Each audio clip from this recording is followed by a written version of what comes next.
Hey everybody, I'm Gabe Holcomb, back again with Reformed Reason, and here today I am with Dr. Willoughby from North Greenville University. So I have the privilege of getting to talk to him, and today we're going to talk about the concept of AI, particularly generative AI, and what Christians should think of it, how we should view it as pastors, as those in academics. So part of the reason this conversation spurred on and the reason I wanted to have Dr. Willoughby on was, for one, that I respect him a lot. He's a great teacher. I've got to have him for some courses, particularly around John. He's a really great guy. But one of his expertise points, and I know specifically at the university, is around AI. And he helped co-author a lot of the AI material that North Greenville University uses, and actually what I actually think is a really good approach to AI that we've been doing in some of our paper writing, even as I take classes. He's also consulted on other boards and accolades that I'll leave in the description here.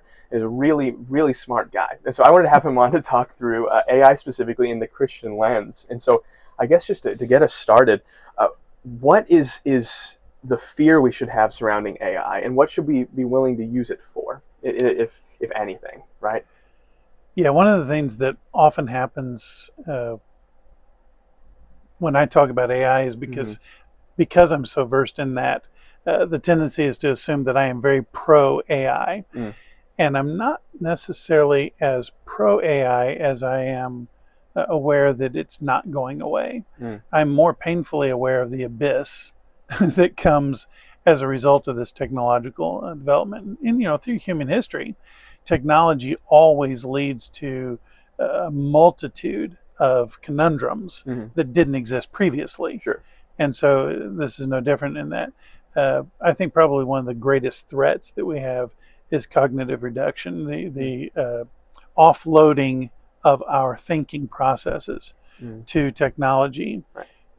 It's the same way as with a muscle Right. atrophy, So once the ability is there to just simply hit the button, the tendency is not to question whether or not I'm going to each time. It's just to hit the button. And then after a period of time, you lose the ability, if that button disappears, to do anything yourself. Especially per that atrophy example, it's like giving us the impression that I'm building the muscle in many ways, right? Or it's made to do that, to even affirm poor decisions. And so particularly, I think in the realm of with pastors, with theological writing, with students like me and those that are at North Greenville, particularly in something like Christian studies, what do you think is the application of things we should be aware of, and what is the role of AI in our discipline? And then after that, I'd love to talk about the accountability that we can have. Sure. Yeah. There was a time when writing the papers, et cetera, and this is an ongoing discussion, was sort of it was the litmus test for what you knew, because it did so much in the way of developing research and all of that, the processing, the outlining, and everything else. But we've kind of come to an era where, unfortunately, more papers now are being written either via templates or via, every software program has its shortcut for doing this or doing that. And so it's a little more questionable as to whether or not that is going to be seen as an outmoded technology now, or an assessment. And again, that's an ongoing debate. But point being that I think there are benefits to using AI to help kind of gather thoughts, especially, if you have an analytical thinker who's sort of the A to Z person, everything's just very ordered. Right. That's not really problematic. For a dynamic thinker, the person who's A, Q, B, Z, whatever, all over the map, but that doesn't mean they don't know things. Sure. They just don't have everything defined. And so mind mapping many years ago came out. Various forms of mind mapping would be used to help, especially those who are dynamic thinkers, be able to get their thoughts in order. And it seemed like it was a beneficial technology. And so I think AI in many respects helps, especially those individuals who would struggle otherwise, to be able to kind of gather their thoughts together.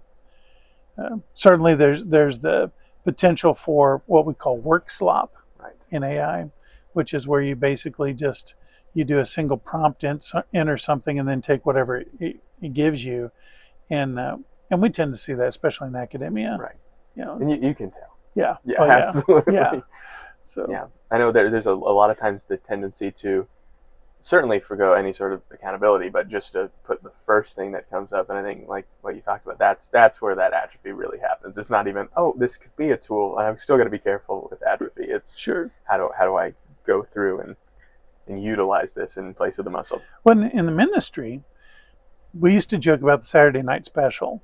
It was the guy Right. who was, so busy in ministry from Right. Monday through, and then Saturday night he's working on his message, and unfortunately, what AI does is it exacerbates that problem, because now you can, in 10 minutes or Right. 15 minutes, you can give me a message on Ephesians chapter 2, this pericope, and make it like Spurgeon, Right. make it like whoever, Yeah.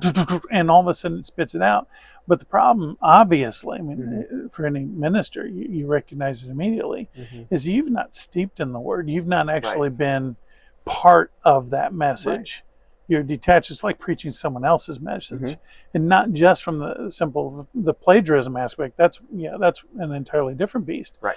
But the fact that the minister has a relationship with God and with the Word that is now omitted, and to me, that's probably one of the greatest dangers we face in the church. Right. I mean, the generative AI doesn't have the Holy Spirit. Right. Not that that's what makes a good sermon. Right. But wow, what a danger is it to jump into sermons that they're not Holy Spirit inspired. And Right. so what do we do with those? Yeah. Where's the force in that? You wonder if it's just effectively pagan written even. So I've heard this conversation especially come up in regards to AI and things like music and art. But I think there's a real component that's very relevant to sermon writing, especially in paper writing. What do you think are the accountability structures, especially as AI becomes, in some cases, harder to find, or some places it's, where do we draw the line on AI? Because some places have gone, hey, I know I've read some colleges, we're going to do handwritten stuff, and it's going to be oral, and almost all of it. Or you turn that in, it's generally, can you write a good paper? Use what you want, just try to be original, and they maybe don't find it. Some places it's very easily detectable. But what I'm wondering is, what's the way forward? And for instance, I've seen that some places with music, they've talked about artists might need to start putting like a camera up in the back of the room to be like, are you going to your phone? What's he looking at on there? Just to be like open accountability. And I'm not necessarily suggesting that's the mode we take with our pastors, but how are we accountable not just to congregations and elder boards, but especially pastors who are very social media oriented? What's the path for accountability? Well, in academia, I think we're, and I'm sure there would be people who would disagree with me on this, but I think we're at a place where we're moving past being the academic police as much as the initial knee-jerk reaction was, how can I find out if my students are cheating? Right. And then it became, my students are cheating, what do I do about it? And so, and that's tragic, but it was a reality. And so changing assessment, the ways in which we examine and the way in which we do things has become critical with that. In the church, man, that's a tougher thing. I guess part of that goes back to the polity. What's the structure of the church as far as accountability structures for pastors, et cetera. Certainly you would hope that a man of God would say, you know what, I'm accountable before God. Right. And in my soul, I know I'm not spending time with him. This is problematic. I think churches definitely need to have those conversations to, at least not in accusatory fashions, but just to be able to say, look, we understand that this is a ready temptation. Pastor, how can we help you in this? Are there things we can put in place, or are there things you need to put in place, or what are you putting in place to prevent yourself? Now, I say all that as far as on the negative side. On the positive side, I've talked to ministers even recently who said, I was struggling trying to find an illustration that would connect this biblical point to my congregation. Here's what I'm trying to say. And they would have a back and forth with AI, and all of a sudden, boom, there's an illustration. Right. And it was perfect for what they needed. And so it became sort of a research assistant or a study assistant. I don't think that's problematic at all because you're doing the actual work. Right. You're just engaging a tool or resource or something to help you think a little more creatively.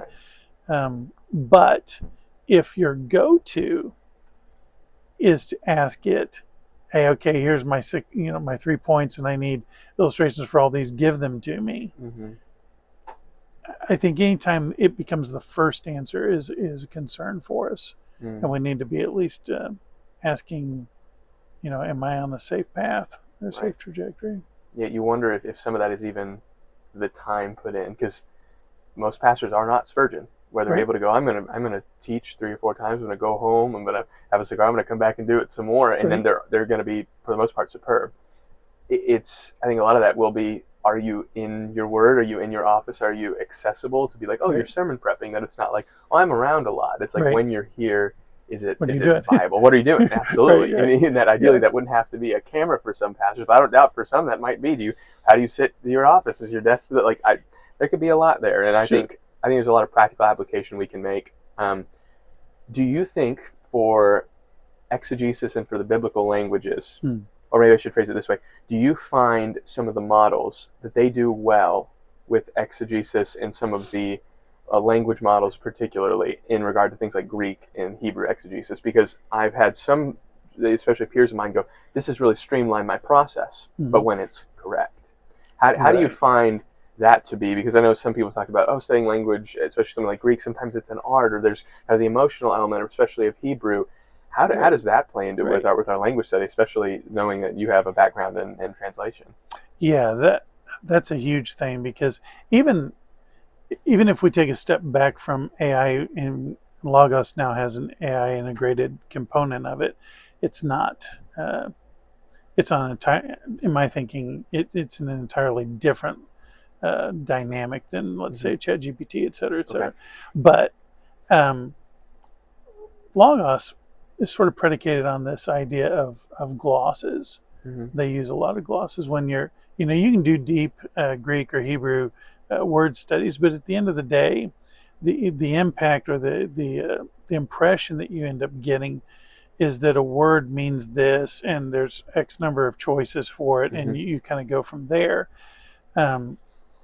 Most linguists will tell you those glosses are lacking, and it's not. That's not an insult to Logos. It's the dynamic, because language being almost more analog rather than digital doesn't always fall in the nice, neat compartments of this word means this, ergon means work. Well, sometimes it means battle. Right. How do you make the decision which, and certainly, again, I don't want that to evolve into Logos bad. I actually think it's an excellent software program. Right. But I'm saying there's a dependency already that has been built on Logos as a software program by a lot of pastors, that the gloss says this, that if they were good exegetes and they actually looked at the passage, they'd say, you know what, there's a really strong case to be made that it doesn't mean that. It actually means something different. Right. Now, that's with the expertise software. When you move into the realm of models, where they're training LLMs, et cetera, they've drawn data from all sorts of different sources, not just an isolated set. The tendency to be skewed is, I think, greater. At the same time, their access to more data is also evident. So sometimes, I think, I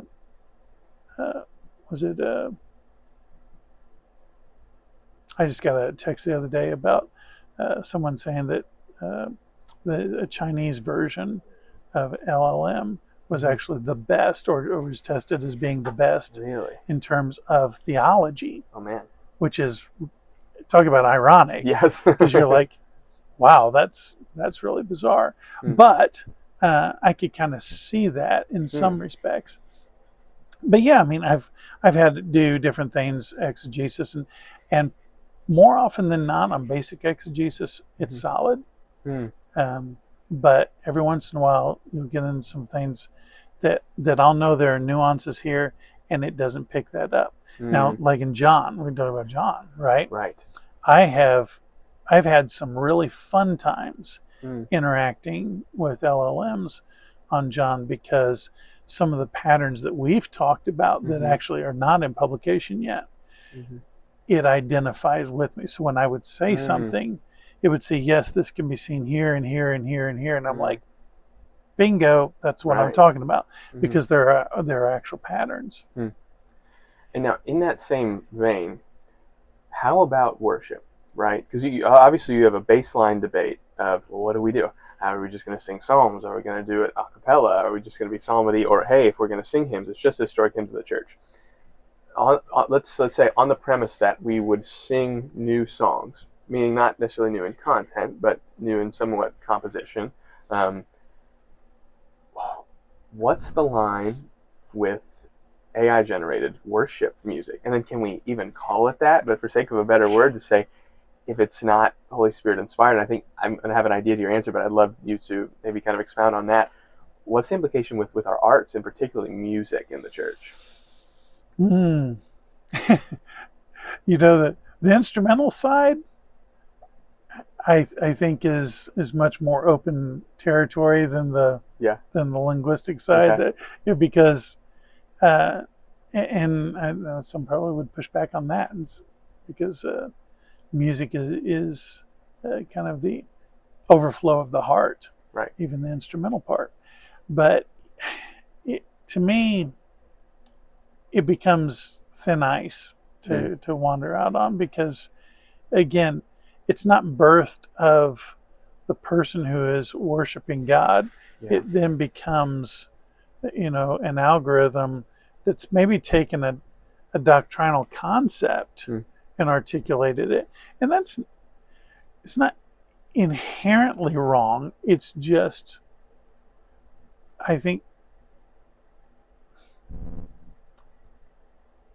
to me, I guess it grates on me to think about it, because like when I read the Psalms, I'm essentially joining my mind, my heart with the heart of the author of that Psalm. We have a shared experience. AI can't have experiences.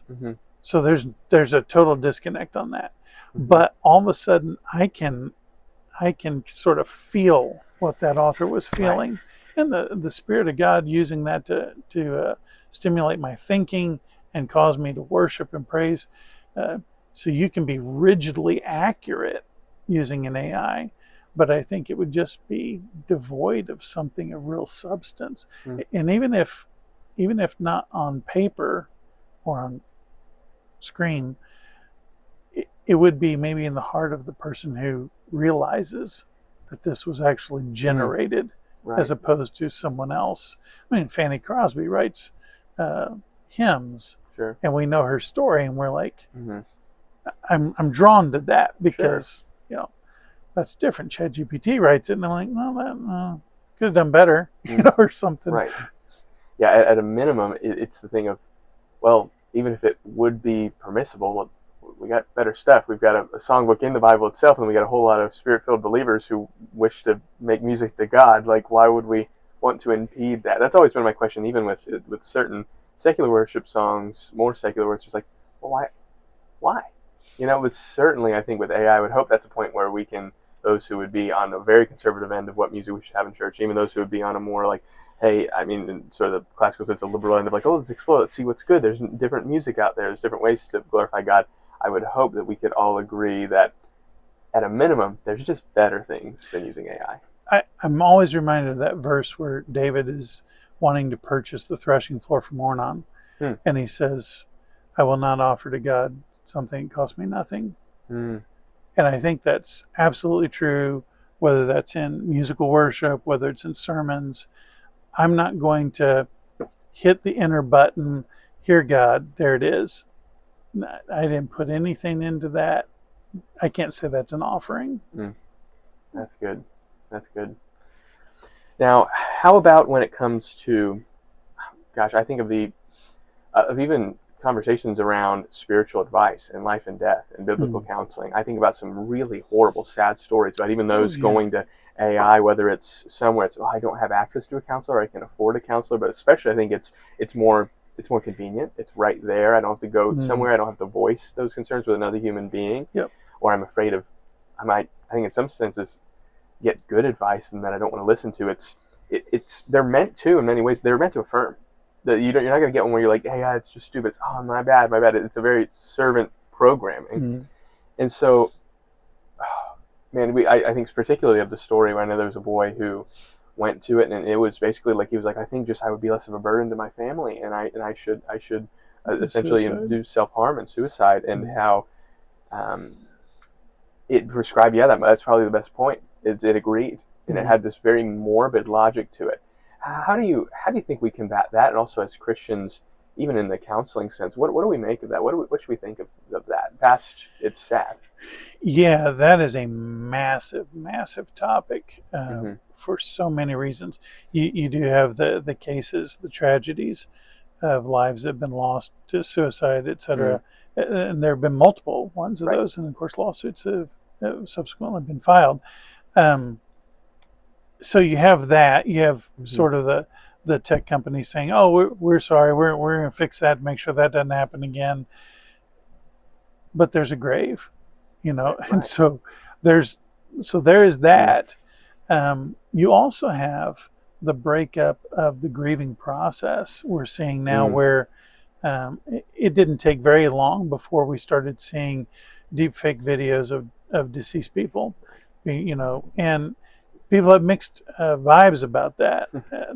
Some will say, well, it's okay. Maybe I'm just taking a still shot of a person who died and it just shows them moving or saying something. And some will say, well, I don't really have a problem with that. Others are making full-on videos. Others are suggesting that you could actually take, if you will, the persona of the deceased and integrate that into an AI so that you could actually have conversations. Bring your beloved back, so you don't. And that clearly, I think the evidence there is overwhelming that that's problematic. That's not the direction forward. But I do think that we need to be attuned to the fact that there have been some helpful ways in which AI systems have been used. Let's say in maybe less severe extreme cases, maybe we bring it in advising at universities. We're starting to see an uptick of this, where you can have essentially an AI advisor that's 24/7. So students not only having problems with their schedule, not only having problems with the class, maybe they're stressed, maybe they're dealing with this or whatever. And those AIs are actually programmed to interact with the student at a level that helps them feel heard, et cetera, and then flags appropriate officials if things are indicated, et cetera. So there are some things that are taking place that are maybe helpful, or at least potentially helpful on that. And say, well, wouldn't it be best to have a human? Well, it would. On a campus of 48,000 students, what's the likelihood you're going to have that? Sure. Probably not. So if there's a way technology can somehow be an intermediary to at least help make sure that those who are suffering don't go unheard or unnoticed, that might not be such a bad thing. But certainly we want to be very cautious about the fact that AI is not a healthcare professional. It certainly is not a minister. So spiritual advice and those types of things shouldn't be taking place via that. But we are seeing the trend where we saw this with the rollout of ChatGPT 5. When that happened, it was kind of an interesting dynamic. 4.0 was the immediate preceding version. And of course, when they rolled out 5, they immediately cut off 4.0, just dead. And the outcry on Reddit was massive. Mm. I mean, massive. People started saying, "I've lost my friend." Mm. They were talking as if this was a companion. Right. And so essentially the citizens took the pitchforks and stormed the castle and demanded that Sam Altman bring it back, and he did. It was just a matter of days. Wow. In fact, within 24 hours, I think he made an initial statement indicating that it was a problem, and then very shortly they pulled it back as one of their older models that you could still get. But what it indicated was that society had already adapted to a model as if it was a person. Now this goes to Mustafa Suleiman's push, and even though we have different worldviews, we're in agreement on this, that the battleground today in AI is whether or not AI should be seen as a person, and could it possibly be sentient, and if so, does it deserve rights?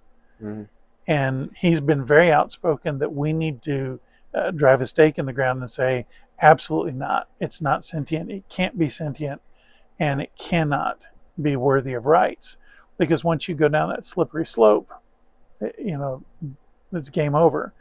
And so that's a conversation that is very much in the heat right now, in terms of where do we stand. And I think the church needs to take a very vocal role in that, because that's tied into the mental health discussion. Everything else is, if this isn't a person, then it really doesn't have a place speaking into spiritual issues or mental health issues, those kinds of things. Absolutely. And so I guess that probably goes to answer, but I don't want to assume, right? But I'm pretty sure I know what you'd say on this. Does AI possess the imago Dei? No, absolutely not. And that it's not just that makes it not a good companion or advice giver in many contexts. It's independent of that, but certainly if you needed a reason, if you needed an ultimate thing, that would be it, right? And you know what surprises me is the number, because I'll teach a worldview class. And one of the things we do at the very beginning, we talk about imago Dei and the differentiation of humanity from the rest of creation. Right. And they know that at some point we're going to talk about AI in the course. And I'll throw teasers out early on and say something about, can AI be sentient, without answering. It's amazing the responses I get. Right. That if it's not, it can be. And I'm thinking, okay, yet you would say you hold to a biblical worldview. And what I'm going to suggest to you is that's an impossibility. We don't create in the same way that God creates. Right. We don't have the ability to program something to life. That doesn't happen. And so a biblical worldview stands in stark contrast to any kind of perception that AI could ever be a person. Right. But it's interesting, the vast number of people that we have that subscribe to it. How do you think we can be sure, and do you think there's even a role of potentially, say, like the civil magistrate to make sure that AI does not impede on human flourishing, but particularly human dignity? I'd say the Christ-honoring human flourishing, because we can say, well, what does that mean? Human flourishing is chiefly freedom, right? It's chiefly freedom to be in sin. No. In a Christian worldview, and particularly I would assume with more Christian legislation, how does that happen? Should that happen at all? Those are just some of those, and you don't have to give necessarily a hard answer on some of those, because I'm not entirely sure. I mean, I'm thinking some of these things through. But how does the civil magistrate have a hand? Because we've talked about how the church should talk about it, but I'd love to hear your take on that. Yeah, obviously, I think the government needs to do whatever it can do. I'm a pessimist on that, though. Right. I think the technology sector has outgrown the nation state. I think it's untouchable in that respect.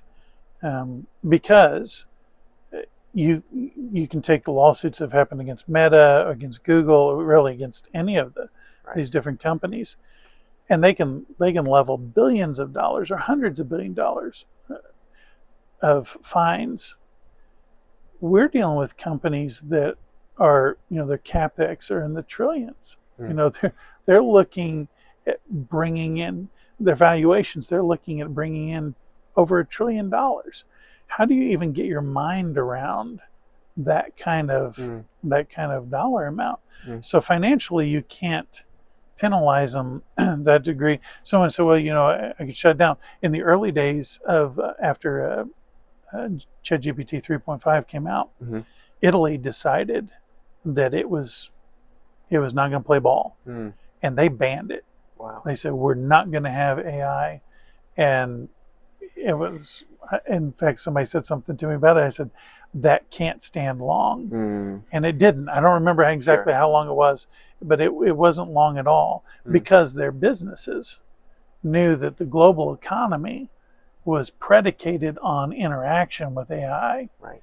And so it was pushing forward, and sure enough, the Italian government walked that back, and they said, well, we will play ball, but we're going to have certain caveats or whatever. And so I don't think you have a government in existence that has the ability to really enforce that. And unfortunately, I think the heads of the technocrats realize that. Now, at the same time, they don't want to constantly be fighting wars. So they're trying, for better or worse, they're trying to sort of self-police. But history has not been overly optimistic about people's ability to self-police. So we'll see how that plays out. So the short answer, if I can give one, is I think we have a responsibility to do all that we can do, and try to make it the best we can. And those are those ongoing discussions. Should states be the ones who make those decisions, or should the federal government? States have sought to do that. The federal government now sees this as a matter of national security. At least that's the term that they're using for it. So they're going to say, we're not going to have that undermined by any local state. Yeah. And I think that's going to be the ongoing debate. And then you wonder, like, how and whom, if there would be any, like, prosecution, because it's like, well, I've even heard of the to sustain AI, the amount of, like, physical things they're needing to get when it comes to, like, even the precious metals to sustain it has just been insanity when it comes to people, like, especially those who are, I know I have friends who, like, will build computers, who will do different things. It's like, I can't even get a hold of it because it's producing AI videos of a lot of times slop, and it's just like, how do I even get a hold of this? You wonder at that point, if the government was going to try to endeavor to at all get involved, who do you don't come after AI itself, right? Because then you go, well, we're not going to try it as an entity, or we shouldn't, as we've talked about earlier. But then do you go after a founder? Do you go after some of the programmers? Do you then you get in some real dicey territory where you say, we're limiting the amount of this good you can buy? Right. Like, you wonder, what, to whom, and how would that even occur? And sounds like a Dune novel. It does. Oh my goodness. Dr. Willoughby, how can the church, or should the church, employ the use of AI? I think there are a number of efficiency things. So the first thing that comes to mind that would be helpful. Efficiency in communication, because thinking from pastoral periods, the things that you always struggled with the congregation was, we didn't know that was going on. I mean, you could put it in the bulletin, you could put it on the screen, you could announce it from the pulpit, and then you'd invariably still have people go, I didn't know about that. Well, you can use it in multiple ways to enhance communication, to be more effective with respect to that, without also killing your admins. So now you could essentially use it as a social media coordinator who actually posts things on a regular basis, whether to every platform, every setup. You could send out one prompt, and that would do that. In fact, you could structure it to where an agent, an AI bot, does that on a regular basis, and you just update it with what you need, and it automatically does that. Now you don't have to pay somebody to do that all the time. It's just doing it continuously on its own. Whether it's preparing PowerPoints for messages, so you can take your outlining. I think that's a great usage of it to make it more effective, engaging types of PowerPoints, or edit documents, doing all the basic administration type Right. stuff that you'd see in a church office. So I certainly see that as a massive gain. Hmm. But when we get into the more the worshipful aspects, liturgies or messages, Right. etc., I'd probably pump the brakes on that a little bit just to make sure Right. that we're not crossing lines. So not any AI apostles speaking Right. from the. Have you seen that? Do you know what I'm Yes, talking about? yes. Yeah. So none of that. Or fake But videos of the pastor oh who my you're just gosh, like, stop it. I saw one where it wasn't just they were trying to do. It was like it was almost like kind of punk rock comes. It's like I'm Peter, and this is what's happened. And I'm like, oh, just don't. Let's at least stay away from Jesus. And of course that happens. And then next it was like, and then next it became it was like deceased members of the church are like, I'm here and it's awesome. And it was all like Platonist junk. You're where right, it was just right. like, you can come here too, and I've loosed my body, and I'm better, and I'm good. Yeah, I Stop. so I say so far as it's not that. Like if Right. there's a line, it's that. But Right. it can be very helpful. On the flip side, I think it's so important too, and I totally agree with you, to have that human involvement because AI is not. In some places, it is there when it comes to like it's going to be excellent, and it's going to get things probably better than I would in edits and things, and a lot of that sort of deal. But also, I know there's one instance of a church that I looked on social media, and it was painfully obvious AI was doing their social media, and to the point where it was going through and did an MLK Day post, and it talked about the orthodox beliefs and all this about, and I was just so like, it wasn't good so, AI. so it wasn't good Okay, AI. yeah, And so yeah. I think if there's one lesson, right, if churches are going to help Train your people. train your people, Yes, and that's huge. That's huge in church. That's huge in institutions Right. and companies as well. I talk with executives all the time that they want their employees skilled in this, but they're not giving them time to develop the skills right. or the resources. And so you really need to do both. And I think that's certainly true in the church. If you're going to use those things, make sure that you take the time to know what using it well looks like. Mm-hmm. Some really don't have a clue what that would look Right. like. I'm thinking for it to be at least as good as a human could do it or better, that's looking good. But when I look at it and I say, okay, this is cheesy, no, somebody just wasn't trained well. Right. Because most of the time when people tell me that AI is not good at something, I know it was just poorly used. Right. Because there are too many examples of it being not only equal to what a human can do, but better.